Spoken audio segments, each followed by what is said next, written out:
It's taken the police 55 days to trace the whereabouts of Dutchman Tob Cohen, a man they believed to be dead since his disappearance was reported.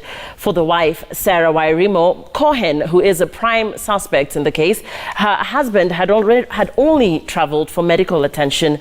This is her story that she has stuck to, with close friends of her husband now revealing she had been cruel to Tob before his disappearance.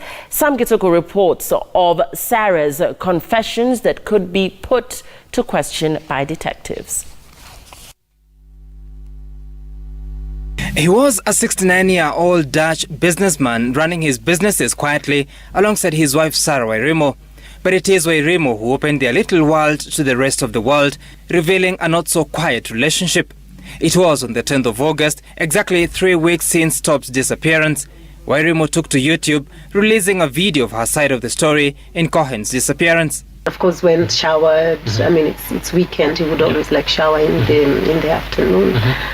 And then got in his weekend gear, which is jeans, blue jeans, and a blazer. The description matching the clothes on Cohen's body when it was discovered this afternoon. Wairimo had told of what she thought of her husband's travel. He had a small bag, a little poo. Actually borrowed from me because I'm always traveling with all these small ones. So he took one of mine. So that to me indicated either a very short stay or a weekend somewhere. But on that night, his friend Patrick Moirori claims to have spoken to a frightened Cohen. On the night he was murdered, I talked to him from 9:45 to after 10. And he was very, very, very concerned about his life. He never hid the fact that if anything happens to him, if he is found dead anywhere, Sarah, his wife, would be responsible. This allegation had been flying over time. First fears raised by Cohen himself in a video he shared with family, having sustained injuries on the face that he attributed to his wife.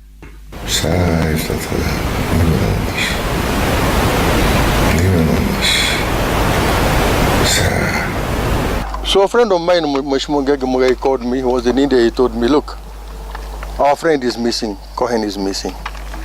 It came to me immediately. And I was reminded what he told me, that in the case of anything, my disappearance, my body being found anywhere, Sarah is responsible. So in myself, I had already judged Sarah. In her video interview, Sarah had insinuated a strained relationship with her husband, divulging details that Cohen had been abusing drugs, leading to his temperament. At some point, even referring to her husband in past tense, despite an active search for him. Unknowns to many, he had all this aggression, couldn't handle situations, and he actually tended to be with always the wrong company, because it was all about fights. It was never about making peace. It was never about growth. It was all about vindicating others and that kind of a thing.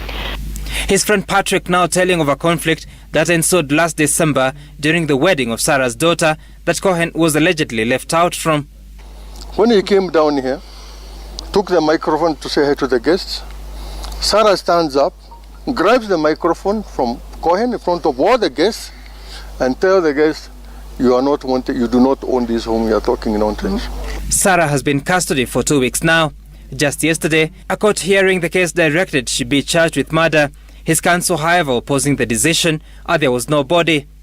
On the 10th of August, Sarah urged her husband to return home. It appears he was already dead. And as investigations continue and an impending review of the case, the detectives will be keen on identifying the motive of the murder. Sam Gitoko, Citizen TV, Nairobi.